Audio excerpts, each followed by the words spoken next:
years of age. He had been a soldier in the War of 1812, now it's 1863. Then he came out to defend his town, got shot at least 3 times and survived.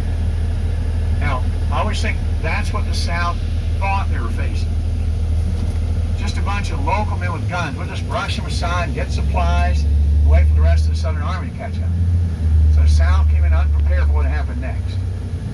So all of a sudden, about 10 o'clock in the morning, July 1st, 1863, Reynolds' infantry began to pour onto the field, and in these woods here came the famous Iron Brigade for the North. Men from Michigan and Wisconsin and Indiana. They had this big black felt hat that set them apart from other men. It was usually turned up on one end with a feather in it. They pounced on these southern men coming up from our right, boys from Alabama and Tennessee, and drove them down the hill and captured a southern general named Archer in the process. But later on, the South came back with a lot more men. So he said right here they had this classic duel I've never seen equaled in the war between the 24th Michigan on your left, and up here to our right front, this reddish line coming up, is the 26th North Carolina. They stood right here and destroyed each other in rows. I've never seen anything to equal that in the war. You see, the Michigan men had almost 500 men. A regiment should be 1,000. Most by now, after 2 years, have whittled down to 300 or 400. They still had 500. But the South had, in the 26th North Carolina, 800 men. But they've been guarding the coastline and railroad bridges and such for a couple of years now. So they've not been bloodied like some of these other units have. So the South had this one group, one company, in the 26th North Carolina, pushing the North up this hill. They lost 90 out of 91 men. 90 out of 91. And the South had 14 flag bearers shot down to try to advance the flag from the bottom to the top of this hill. And they said after 13 were shot, they're all standing there looking at the flag on the ground. Wanted to see who wants to pick it up. Would you do it? 13 men shot, would you pick it up?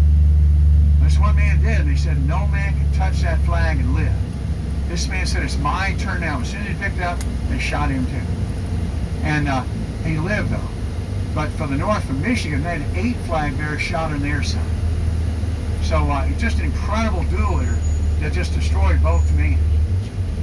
The South lost over 700 out of 800 in this whole battle. Mostly on day 1, the survivors on day 3 in Pickett's charge. But the Michigan men lost about 75% of their men. Now see over here on the left, look how they thinned out the woods right here. See that? They got rid of all the underbrush and stuff, the big trees right there. That's the way it's supposed to look all around the park, like a park, until you get to Big Round Top. Big Round Top was too far away to be used for anything by the locals, but everywhere else they were using that wood for generations. Now over here to our left is where General Reynolds was killed. He had just thrown in his Iron Brigade, and he looked back towards the Lutheran Seminary to our right, we'll see later, and a bullet hit him right in the back of the head, dead before he hit the ground. He had to go this way to go, don't you think, quickly. Other men lingered for weeks and months, even years later, before they succumbed to these terrible wounds. But see, Reynolds saw the same good ground that Buford saw. It's the same good ground you see preserved today. So someone described this landscape to me as like a Ruffles potato chip. Plenty of ridges. See, they're not that big, are they? It's high enough to hide a horse and a lot of soldiers. That's all you need. So see, if you're a northern man and you fought on day 1, this is where we won the Battle of Gettysburg, day 1. You have the South ultimately push us back 2 miles through the town, but they lost a lot of men doing it, and it wrecked their chance for victory on the 2nd and 3rd day. Now see later, if you're a 2nd day man, it's the 2nd day that won the battle. Little Round Top won the battle. If you stop Pickett's charge on day 3, no, it's day 3 that won the Battle of Gettysburg. So I always tell students, history is not like math. 2 and 2 is 4 is not an opinion, is it? It's a fact. You always have your opinion about who is the biggest hero in the Battle of Gettysburg, what's the most crucial point in the Battle of Gettysburg.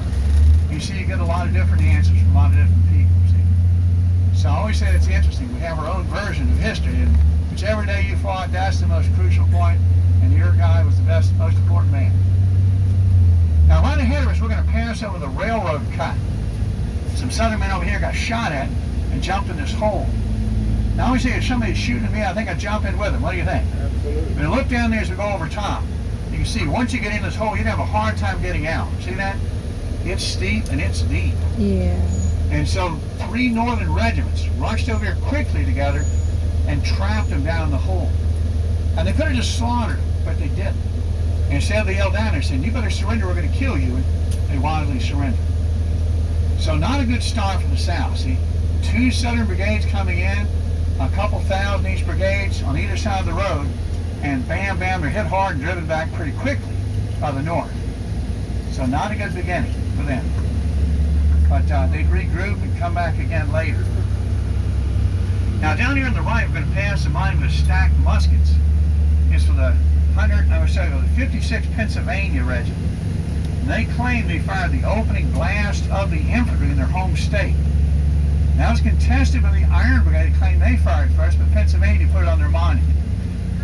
So you see, it's hard to argue on the monument. Absolutely. Long after you're dead and gone, it's already still arguing in this case. They fired first. But once the thing started, it just kept growing by leaps and bounds. Now, see, in the South, they'd always look back at the mistakes that they had made, the ifs of Gettysburg, if you will. And they just think, what if, what if, what if?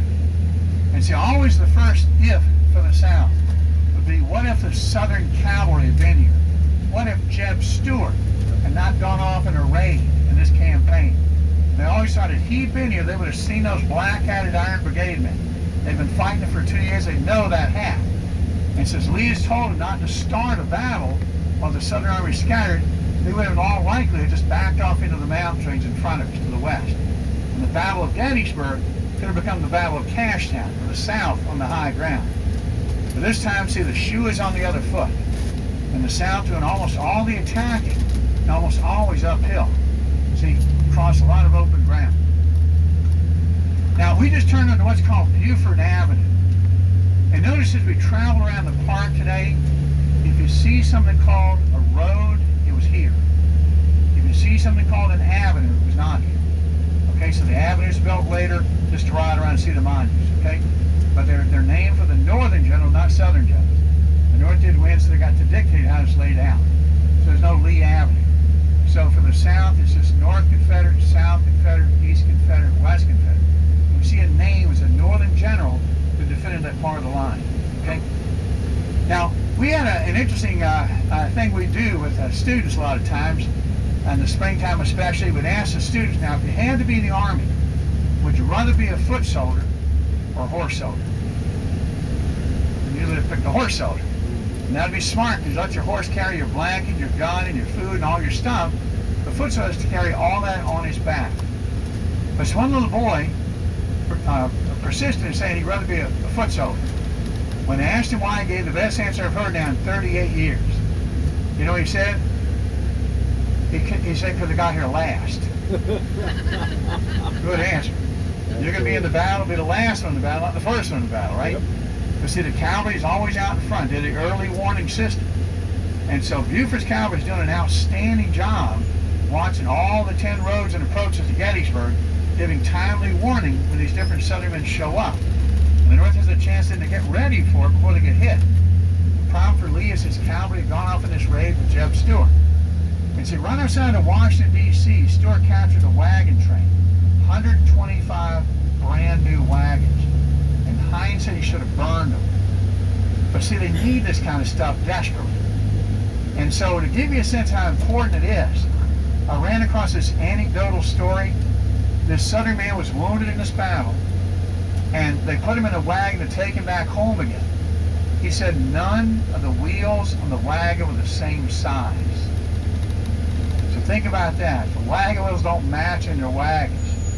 When you find it hard to burn 125 brand new ones. Yep. So you can see this is a problem. And Stuart thinks he's doing the right thing. Yeah, let's just stop. We'll just stop here. I